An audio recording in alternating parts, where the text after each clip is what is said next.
Hey everyone, there's one more little thing we need to know about modes before we move forward. This topic is called the freezing out of modes. So what does that mean, freezing out? Well, it turns out that just because a particle can have a certain mode doesn't mean that that mode will always be available to it.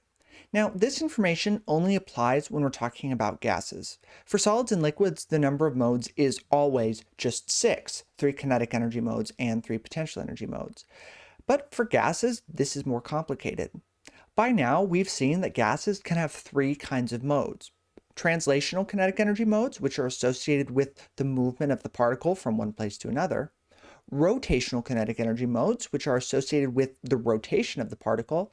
And vibrational potential energy modes, which is associated with the vibration inside the particles. Vibrational modes only come up when we have a molecule that consists of multiple atoms. Nature is a little bit more quirky.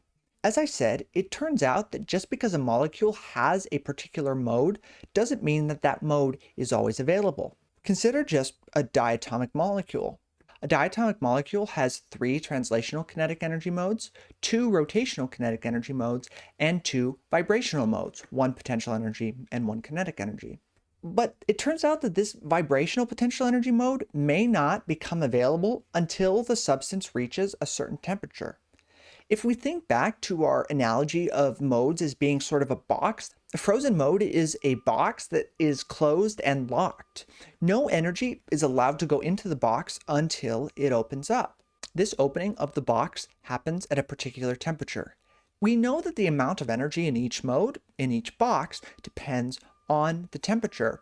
So the way that you can think of this is that in order for a box to unlock, you have to give it some minimum amount of energy. If you try to give it less energy, that is to say, if the substance is at a lower temperature, the box just refuses to open. It just sits there, not accepting any energy.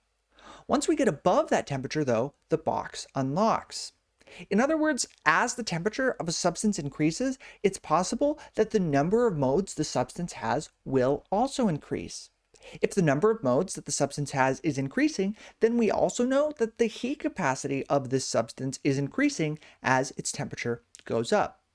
So how do we know if a particular mode is frozen out? In other words, if it's unavailable? Well, in this course, you're not going to be asked to do any sort of memorization or calculation to determine that on your own.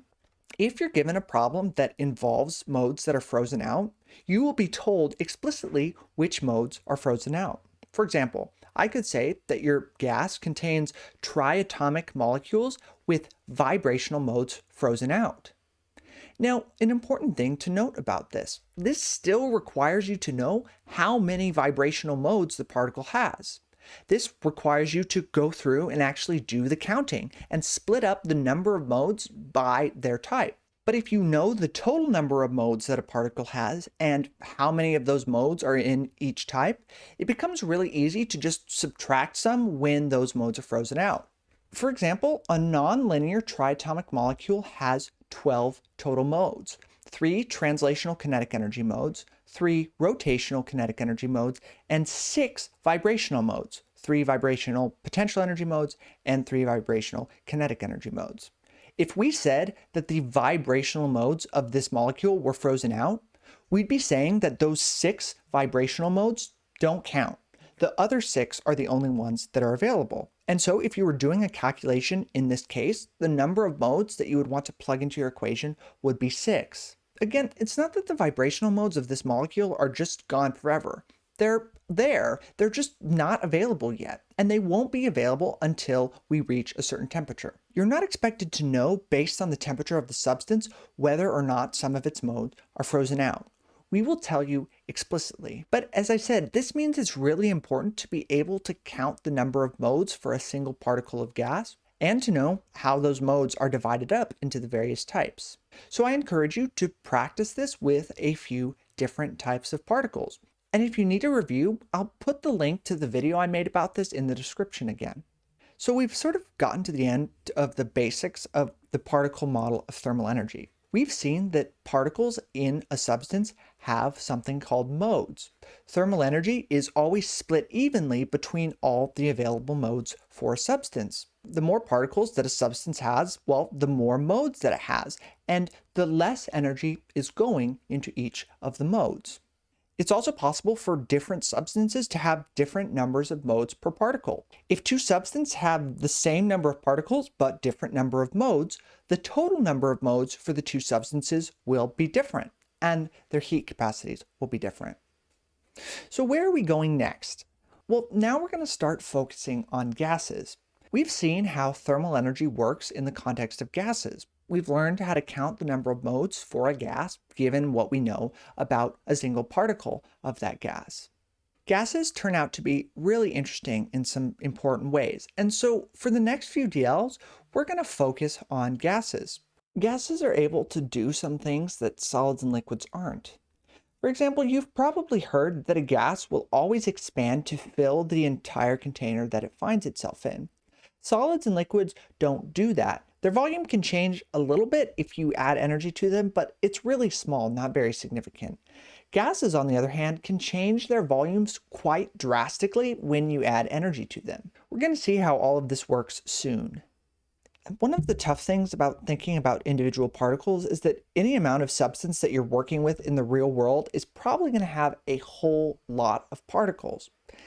What we've talked about is the fact that this description of thermal energy is really about averages. Each individual mode at any given time is not necessarily going to contain the same amount of energy as all the other modes, but on average, each mode will have the same amount of energy. This is really useful because it would be an absolute pain to try to analyze each individual particle in a substance. Imagine if you had like Avogadro's number of particles and each one had a slightly different amount of thermal energy. It would get old really fast. This method of ignoring the details of individual particles and trying to think about averages over a large number of particles turns out to have so much use that you could take a whole class on it. Obviously, we're not going to do that, but we are going to spend a few DLs talking about this topic. It's called thermodynamics and statistical mechanics. Don't get bogged down in the words and what they mean right now. The important thing here is that we're going to be using what we know about individual particles to start looking at averages for very large numbers of particles. This will give us the ability to understand how gases will behave in certain circumstances. For example, when you add energy to a gas, it expands, it gets larger. Why is this? Well, that's one of the things we're going to look at. We'll start studying thermodynamics soon. That's all for now. See you in the next video.